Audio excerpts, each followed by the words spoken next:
Thanks for staying with us. We still have our guest with us. Toko had a question. Yeah, so everybody knows I'm going to, if Dr. Olumide is doing the program, I'm there. So yeah, I'm going to be at this event, but I worry about, before we spoke about the conference, we were talking about Nigeria running business and all of that, and I've always been a bit of the opinion that the only way to solve Nigeria's problem is to empower entrepreneurs so that they are able to become sustainable and employ the labor that puts people to work. I would like you to help business owners understand the importance of the investment and how government can also partner with trainings like this to empower businesses so that they can grow. Well, basically, all over the world, it's small businesses that grow the economy. Like we always say, it's not the job of government to be in business. The job of the government is to put policies in place, create an enabling environment, and put infrastructures in place for small businesses to thrive. However, when you are now going into business, I keep emphasizing that you don't go into business for survival. Once your mindset is, let me just do something so that I can take care of myself, take care of my family, I don't want to work for anybody, then you're already starting with the wrong mindset. But when you are going into business, you are going into business because you want to offer value and make a difference. And when that becomes the reason why you are in business, you realize that you achieve more when you don't care who gets the credit. Your focus is just impact, transformation. And that will now also translate into staff. If you are a businessman in Nigeria today, you realize that majority of Nigerian graduates are unemployable.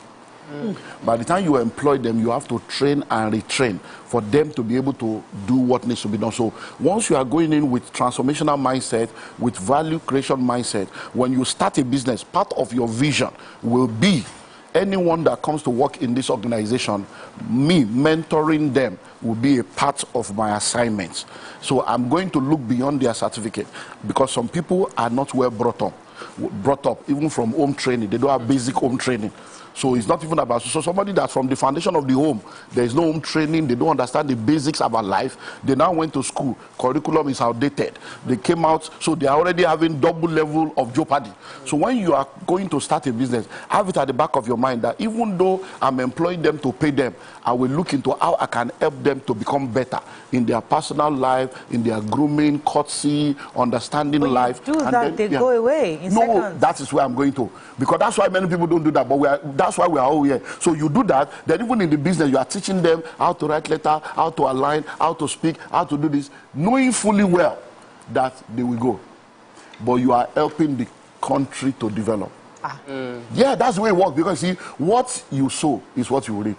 Because when they go, you employ the next one, you start all over again. If people before us have been doing what I told you to do, if they go, the next person you employ, you won't need to redo that. Somebody else will have done that before they came to you. Yeah. So let's have that mindset of we are developing our country. So I have a commitment that anyone that works with me or in any of my organization, by the time you leave where you are working, anywhere you go to, they'll be thanking us. Where did you come from? Valid. And we have had people headhunted from us.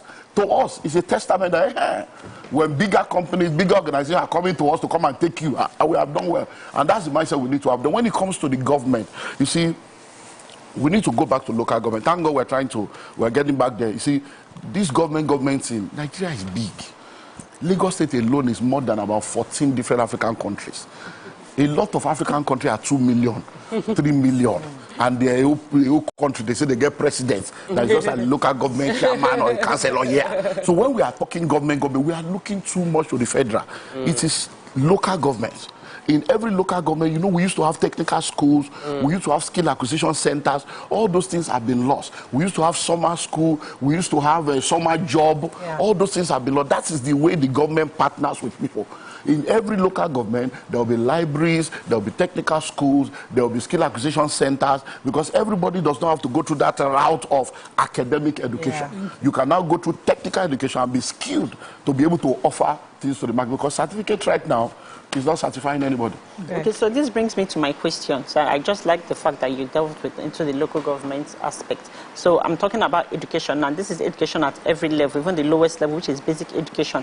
Because even when you acquire skills, you need like the basic education to be able to like even build clients, to even tell your customers what your services you're offering.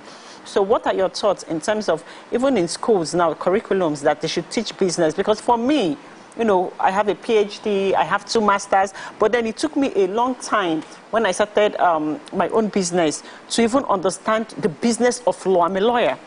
And to understand the business of law, I didn't know that there was a business of law. Yeah. It took me a long time to even understand why they have managing partners in law firms, as in those people that manage the law firm, the business of the law firm. So upon how educated I am, I didn't get that, and I struggled over and over again, and it took me a long time to catch that. So what are your thoughts in terms of education to the basic level of teaching businesses, and how it can be, even to primary school level, to secondary school level, how that can be, you know, if that can infiltrate, infuse and enter the curriculum? So one of the, I believe in balance. One of the narratives that is out there now is that education is a scam. Education is not a scam. The curriculum is a scam. Education is not a scam. I never agree with you. Go ahead. It is the curriculum that is the scam. Now, you see, there are 4 things that education does for you. It helps you to know how to read, how to write, how to calculate arithmetic and mathematics, and how to think analytically. So when you go to school, it now shows that this person knows how to read, write, calculate, and think. That's what education does.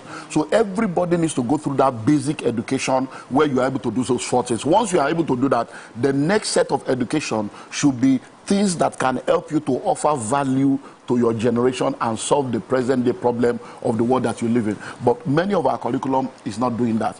And now when it comes to education, you are talking about business. You see, there are technical skills and there are business skills. Now, the fact that you have a technical skill, you know how to design clothes, you know how to sew, you know how to bake, does not mean if you start a bakery or you start a fashion house, you are going to succeed. Because that's technical skill. The business skill is how do we get customers, how do we employ staff, how do we manage staff, how do we manage the resources, how do we scale up. Those are the business part. That's why, as a lawyer, there's a difference between the legal profession and legal business. There's a difference between medical profession and medical business. You can never become rich through a profession, but you can become rich through the business of the profession. And that comes through education. But you see, schools need to change the curriculum to include all these things. But apart from that, every individual needs to have the desire for personal development. Because no matter how much they teach you in school, it is you. You see, when the student is ready, the teacher will show up. You are the one that will say, okay, I'm tired of where I am, I need to know more. You go for books, you go for seminar. That's why the kind of seminar we're doing right now is something that if you're a businessman today, we've been doing this seminar now. There are people that come in there. Last year, 2 years ago, a man came, he was 71 years old. He's been doing business for over 40 years. But he came there because he said that he listened to me here on your program. He came all the way from Ilorin, and that he was, I've been listening to this one, but this one I need to go. Why did he come? He has run business for over 40-something years. And with all these herdsmen and whatever, a man that had over 4,000 hectares, he said he has not been able to enter his farm for over 4 years. A man that had over 4 billion in the accounts in Nigeria is suffering. Why? Because he saw his money, 4 billion that he thought was like something $1 million. Before his very eyes, he came to him, say, what do I do now? And the students are not even interested in the business because this japa that by the time they go, they are not interested in what you think. And so I just think that we should be committed to personal education, so that even if the schools don't give you, then you teach yourself. The one they didn't teach you, you teach yourself. And the education is there, information is there, training, seminars, virtual conferences, all kinds of things are out there, both free and paid. How to train myself anyways, you're correct. So I like the fact that you've talked on self-development. Or, you know, some professions or skills have what we call this internship stage. We see it more with the artisan kind of business, but we don't see it when it comes to, you know, professions like, you know, accounting and law. And it's a very important part of it, where somebody must intern. Then you, on a path to self-development, are interning at a particular place. They are teaching you the work. Because Amaka mentioned lawyers. As lawyers, that's one thing we all did. Work, you will learn the work, you go to court, you come back. But your boss knows the business of managing the firm. And he's not teaching you that rules because he cannot open trade secrets. Because you're a potential opposition, to you. How do you, while interning, take, you know, catch some of these things? I want you to address it because there are most lawyers coming up thinking they're interning and they have learned the business. So in life, we say that some things are better caught than taught. Some things are better caught than taught. When you talk about education, there are dimensions to education. Emulation is the first step in education. Then observation is the next step in education. Then training is the next step in it. So it's level. So you start with emulation. As a child, you see people do things, you do it. If I come to a table, I don't know how to use the cutlery, and I see people using the cutlery, I'm just watching to say, okay, okay, they put, okay, left hand, okay. Nobody's knowing, but I'm emulating. So you emulate, you observe, are they doing this, are they doing that? So many times, a lot of people that go to learn, while they are sending you around, you are not intuitive. You are not thinking. You see, I'm a pastor, and the Bible is one of the most amazing books.